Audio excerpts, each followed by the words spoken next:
Waste Bengal में सिर्फ बांग्लादेशी नहीं बल्कि चाइनीज भी रहते हैं। ये है बंगाल के दो ऐसे मोहल्ले जहाँ पर स्कूल, कब्रिस्तान और यहाँ तक कि मंदिर भी चाइनीज ही है।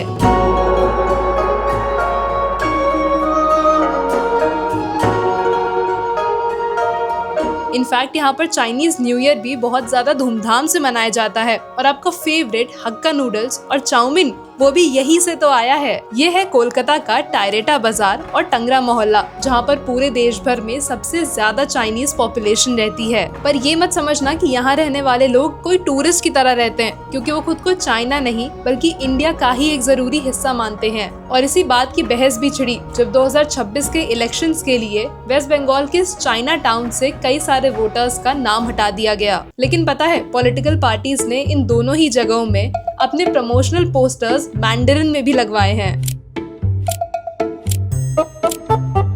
पर ये जो Chinese community West Bengal elections में इतना ज्यादा हाईलाइट हो रही है, वो आखिर इंडिया आई कैसे और कोलकाता में ही क्यों? वेल, इसकी कहानी बहुत ज्यादा इंटरेस्टिंग है और वही कहानी एक रीजन भी है शुगर को हिंदी में चीनी कहने का। तो दरअसल इसकी शुरुआत हुई 18th सेंचुरी से, जब टोंग अचिउ नाम का एक चाइनीज इंडिया के अंदर आया। अब उस वक्त वेस्ट बंगाल इंडिया में काफी ज्यादा इम्पोर्टेंस रखता था, क्योंकि आपको पता होगा कि कोलकाता भारत की पहली राजधानी था और वेस्ट बंगाल को पोर्ट से जुड़े होने के कारण यहाँ पर कोई भी बिजनेस सेटअप करना बहुत ज्यादा फायदेमंद था। तो टोंग अचिउ, जो दरअसल चाय का बिजनेस करते थे, उन्होंने सोचा कि क्यों न यहाँ पर एक चीनी मिल यानी कि एक शुगर मिल खड़ी करी जाए। और उस वक्त वेस्ट बंगाल को वॉरेन हेस्टिंग्स लीड कर रहे थे और उनको ये आइडिया काफी ज्यादा पसंद आया। बस फिर क्या था, टोंग अचिउ को वेस्ट बंगाल के आचीपुर में एक जमीन दिलाई गई और बस वहीं से शुरू हुआ बंगाल में चीनी लोगों का आना। अब आपको याद होगा कि वीडियो की शुरुआत में मैंने कहा था कि व्हाइट शुगर को हिंदी में चीनी कहना भी यहीं से आया।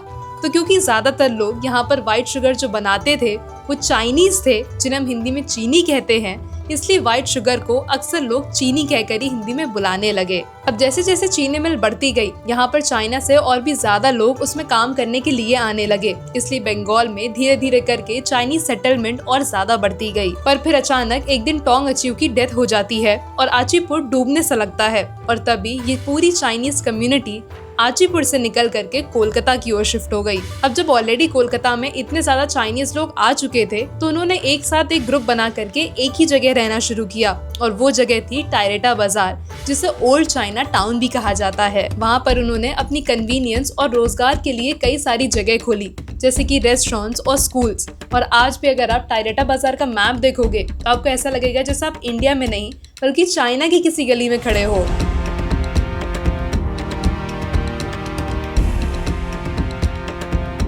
फिर आगे चल के ये शिफ्ट टायरेटा बाजार से निकल करके टंगरा की ओर गया और वो बन गया इंडिया का नया चाइना टाउन।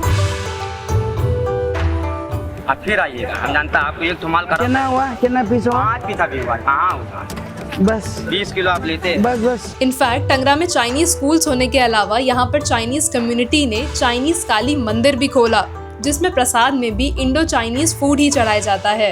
वैसे इन सारे सेटलर्स में सबसे ज्यादा तादाद थी हक्का चाइनीज की। वैसे हक्का चाइनीज दरअसल साउथ चाइना से आते हैं, जो मशहूर है एक जगह से दूसरी जगह जाकर के रहने के लिए। तो जब वो कोलकाता में रहने आए तो उन्होंने अपने काम की शुरुआत यहाँ पर रेस्टोरेंट्स खोल करके करी और वहीं से हक्का नूडल्स और चाउमीन कोलकाता में इजाद किए गए। इन रेस्टोरेंट्स में उनका साथ दिया कैंटनीज कम्युनिटी ने और उसी के साथ साथ यहाँ पर चाइनीज डेंटिस्ट, जिनकी लेगेसी में डेंटल केयर था, वो भी यहाँ पर काफी ज्यादा मशहूर होते गए। पर रेस्टोरेंट्स के अलावा हक्का कम्युनिटी ने चाइनीज लेदर इंडस्ट्री भी सेटअप करी, जो कि आज की बंतला लेदर कॉम्प्लेक्स कहलाई जाती है। लेकिन अब सवाल ये है कि अगर वेस्ट बंगाल में 18th सेंचुरी में ही चाइनीज लोग आ गए थे, तो 1962 में हुई इंडो चाइना वॉर के दौरान आखिर उनका क्या हुआ? तो जब 1962 में साइनो इंडियन वॉर यानी कि इंडियन चाइना वॉर हुई, तो यहाँ रह रहे 3000 चाइनीज लोगों को राजस्थान के देवली डिटेंशन कैंप भेजा गया। वॉर चालू हुआ ना 62 का बाद में, आपका ये सब भी हमको दिख रहा था ना फोटो में, उसी में देख के इसको उठाओ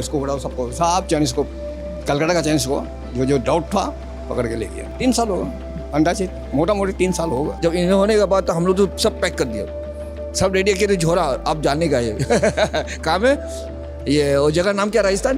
कांग्रेस का टाइम था ना, वो माफ़ी नहीं मांगा, चाइनीज़ों को इतना जुल्म किया ना, तभी नहीं गवर्नमेंट ने माफ़ी नहीं मांगा। और वहाँ पर उन्हें डिफेंस एक्ट ऑफ इंडिया 1962 के तहत हिरासत में ले लिया गया। फिर पूरे 1 साल तक हर एक चाइनीज से पूछताछ करने के बाद, सारी जांच पड़ताल करने के बाद 1967 में उन सबको छोड़ दिया गया। लेकिन इस इंसिडेंट के बाद जहां कई लोग इंडिया छोड़ करके वापस चले गए, वहीं कुछ ने कहा कि कोलकाता ही उनका असली घर है। बट आज ये चाइना टाउन धीरे धीरे करके खत्म हो रहा है। अब अगर कुछ लोग के हिसाब से देखें तो ये चीज अच्छी कही जाती है, क्योंकि इंडिया और चाइना के रिलेशंस काफी ज्यादा कॉम्प्लेक्स रहे हैं और ये एक नेशनल सिक्योरिटी का मुद्दा बन सकता है। पर दूसरी ओर अगर यहाँ रह रहे लोगों के नजरिए से देखा जाए तो वो खुद को इंडिया का ही एक बेहद इम्पोर्टेंट हिस्सा मानते हैं। अब अगर आगे चलकर ये चाइनीज पॉपुलेशन कोलकाता से पूरी तरह खत्म हो गई तो यहाँ का Chinese culture, Chinese leather industry और चाइनीज फूड ट्रेंड, ये सब धीरे धीरे हमारे बीच से भी खत्म होता चला जाएगा। लेकिन आपका क्या ख्याल है, आखिर कोलकाता में चाइनीज पॉपुलेशन को बचाना चाहिए या फिर नहीं?